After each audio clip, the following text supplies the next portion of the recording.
everybody and welcome back to my channel. My name is Gita Marie and I think it's fair to say that I am somewhat of a social media zero waste veteran at this point. I have been practicing my zero waste habits since 2015, so for about 10 years. I have been on social media for about 11 years. My channel just turned 11 a few weeks ago and I thought it could be fun to reassess some of the ways I practiced my sustainability and my environmentalism back when I first started making zero waste content on social media. So we're going to watch some of my older videos today and then we're going to compare with what I'm doing now and if it fits and if it's the same and if it's different and if it's different in what kind of ways is it different? What have we learned? Have we learned anything? Is really what I want to get at here. So without much further ado, let's get started.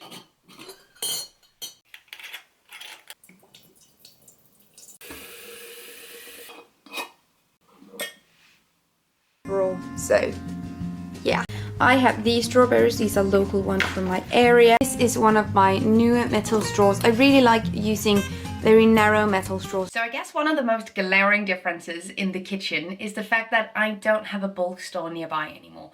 I had a bulk store for many years and it was great. At one point I even had two. I would routinely visit bulk stores that were 4 or 5 hours away and drag big bags of pasta and oats all the way back home on the train. The determination was strong, but the thing is, the zero waste frontrunners were all going to bulk stores and it felt like the only way of participating in the zero waste lifestyle. If you have a bulk store, obviously use it, support your local communities, but just let it be known that this is not a make it or break it situation. Most people don't have access to this kind of store in their neighborhood, and there are so many other ways to reduce your impact.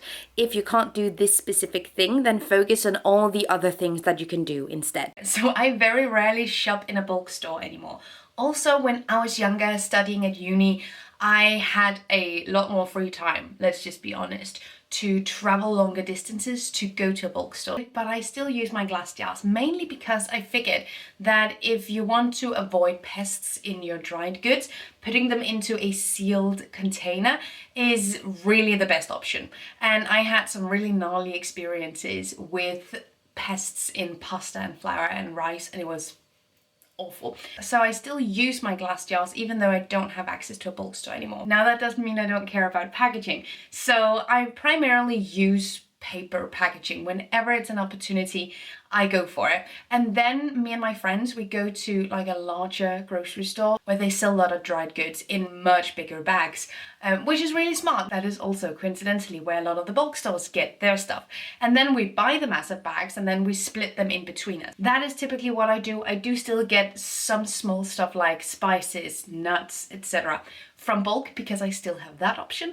But for bigger things like pasta, flour, rice, oats, etc., I don't. I go for paper packaging whenever that's possible. But I still use my jars because they also serve like an actual function. It's not just aesthetic. Go away, cat. Go, go. Woo! But I got a huge pile of spinach. Then I have my organic free-range eggs. Is stir-fried rice, I believe. Falafel in that jar in the back. And then I have some ordinary feta. In my early stages of being zero waste, I would be really annoyed if people put things from its own packaging into a glass jar because I felt like they were sort of appropriating a more sustainable lifestyle without putting in the work to get things from bulk. But turns out there are other reasons why people put things into glass jars, and it's not just because they want a pretty Instagram feed. But that is the most glaring difference, I think. I still use a lot of my plastic-free products that I also showed in my very early type of YouTube content. I still use my reusable cloths. I would never change that. I still use non-plastic dish brushes, would never change that. And I use a lot of the same kitchen tools as I did back then as well. Another glaring difference, I guess, from back when I started is the fact that I've been plant-based for about 8 years now. And when I started my zero waste journey. Hello everyone, today I'm going to take you with me when I go zero waste grocery shopping. This is all the food that I got today. When I go for meat shopping, I usually bring a jar like this. I went to the butcher's and got my meat in a jar, and I went to a cheese shop and got my cheese in a jar because that was zero waste, right? And packaging is the biggest part of the impact of our food. False story. So I've been plant-based for about 8 years, so even though I might use more packaging in my food now, but I think it's pretty safe to say that the impact of my food and my cooking has gone significantly down. anyway. I guess a lot of things has changed when it comes to the zero waste, low waste bathroom routine. Yeah, this is our tooth taps, which is an alternative to toothpaste. This is also toothpaste, but that is my homemade version, and I also have a video on that, by the way. For one thing, I don't make my own toothpaste anymore, and I haven't for a while. I actually haven't used coconut oil in anything for the longest time, probably because I'm traumatized at this point. I use a store-bought fluoride toothpaste. That's what my and the vast majority of dentists recommend, and I'm at a point in my life where I don't want to jeopardize the health of my teeth. I fluctuate between different brands when it comes to toothpaste, but the most important things on my end is definitely the formula / the ingredients, as well as the packaging, and whether or not it's made in something that is in any type of way recyclable. And I would guess that when I began my zero waste journey and when I started making videos on YouTube, I wouldn't have seen recycling as an option. It wouldn't have been good enough. And in many cases, I agree with that version of myself as well, because recycling is so symptomatic and also imperfect. And when we recycle something, it doesn't come back as the material we recycled. So it's ultimately going to have new plastic added to it. It's ultimately going to be downcycled. It's just not a good enough system. But I think there's room for acknowledging that fact, as well as sometimes leaning up against the recycling option anyway, because it's just the best option that's there. I'm trying to be as low waste when it comes to my makeup products. Years ago, experimented a lot with homemade makeup and makeup made from household ingredients. I don't do that anymore. I think it was a really fun activity. I dehydrated beets to make blush. I used cinnamon and cocoa powder to do like an eyebrow powder. I took charred almonds and mixed it with Vaseline. This recipe that I'm showing you requires almonds, and I have been scouting around for a really long time because I wanted to find them in bulk. To make mascara, wouldn't recommend that. That is a bad idea. And just in case anyone is wondering, making your own mascara from a petroleum byproduct in a non-sterile environment, it's just a really stupid idea. Now I say that my makeup is predominantly plastic free or seeking to be plastic free, but there are a couple of products in my makeup routine that are not plastic free, like my mascara.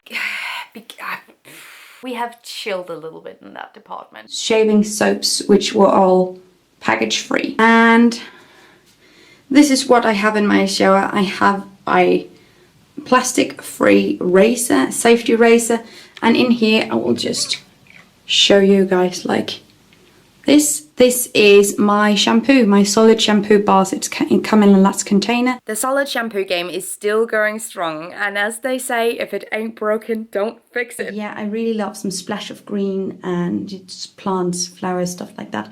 So I always have that in here with me. I think it adds something to the room. Oh girl, we can do so much better than that. I not only have increased the number of plants in my bathroom, I've also added sculptures and art. Why is it that we can't design our bathroom like a living room? Oh wait, we can. This was just the very first baby steps. It kind of looks the same, but there are definitely differences as well. So this is not going to be a video where I sit there and repeat over and over again that I was more idealistic 8 or 9 years ago, more black and white, more ambitious when it came to the standards for sustainability, which I held myself to, which is not really the case. And one of the elements of everyday life that reflects that is clothing, the stuff that I wear and how I wear stuff. I went to a lot of thrift stores when I first started out my zero waste life, when I first started out this channel. And I had this perspective upon pre-loved, secondhand thrift shopping that as long as it came from a thrift store, there was really no way it could be unsustainable. Now, I have tried to unlearn this myself, and I have made a lot of videos about how we can unlearn this together. Because the fact is, we have data that shows us that even though we have an increased demand for secondhand items, we have a mass explosion of the popularity of platforms like Vinted, we also see an influx or an increase in the demand for new fast fashion clothing to be made, because the way that we consume secondhand clothing today, and by we I don't mean you, I don't mean me, but I mean sort of like broadly average consumer culture, we consume pre-loved items with a fast fashion mindset, which means that we uphold the same pace with which we switch out our clothing. We just switched out where we got the clothing from, and we can't do that and call it sustainable consumption. Aha! And I definitely wasn't as critical back then. I went to a lot of thrift stores and I bought everything that sort of reflected or fit into my personal style.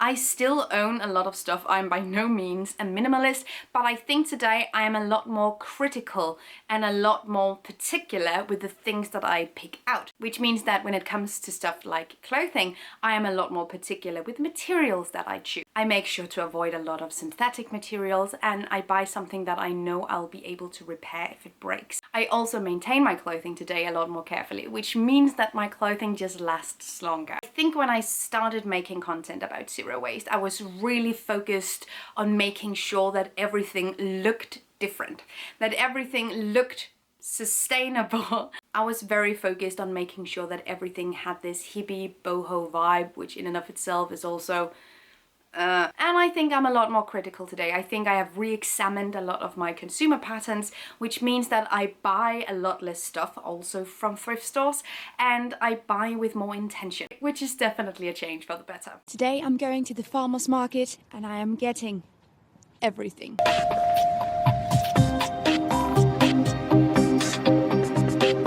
Yeah, that is what they look like. Aren't they pretty? So I am going to the farmer's market today. It's Wednesday, it's farmer's market day, and it's the same farmer's market. So in that way, nothing has changed. We are still going to the farmer's market. It gives me such immense joy to go there, both because the food is amazing, but also because Danish food culture, supermarket culture is just very focused on convenience and on big supermarkets, so any alternative just fills my heart with joy. I mean, the fashion choices might have changed a little bit, but the habits have stayed the same. I don't know if you noticed this, but I did while editing. A lot of my jewelry and my scarves, etc. are the same then and now. And it's funny, while there's so many similarities and overlaps, how these two people are so vastly different. It's so easy to cringe while watching the past version of yourself, and I do that too, don't get me wrong, but I don't know. There's also a lot of appreciation here.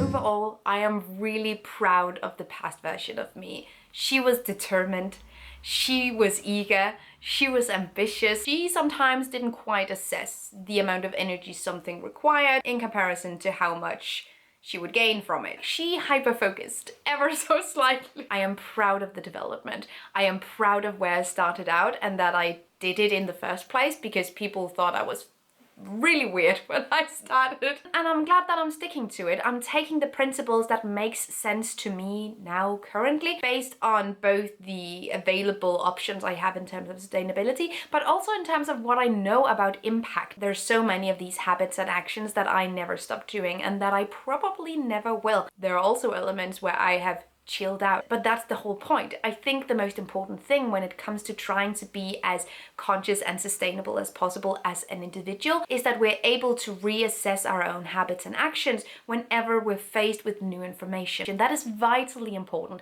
That is, if anything, the takeaway from this video should be that we shouldn't place a certain way of living on a pedestal, but we should always evolve it, develop it, and be critical towards not only the rest of the world, but also the way that we do things, because there's so much to learn.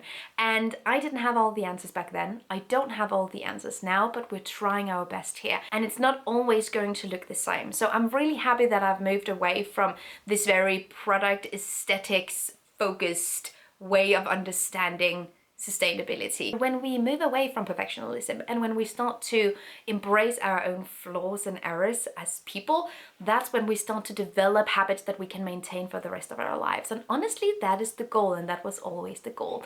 So thank you so much for watching this video. I would love to hear your perspective. What are some of the things that you did when you started out in environmentalism, and what are some of the things that you have reassessed or changed? Or what are the habits that you have stuck with for the longest time? I would honestly also love to make a video about some of the habits that I have stuck with for the longest time. So maybe that should be like a part 2, and let me know if that is something that you want to see. Thank you so much for watching. Have an amazing day, and see you guys next time, and take really good care of yourselves. Until then, bye.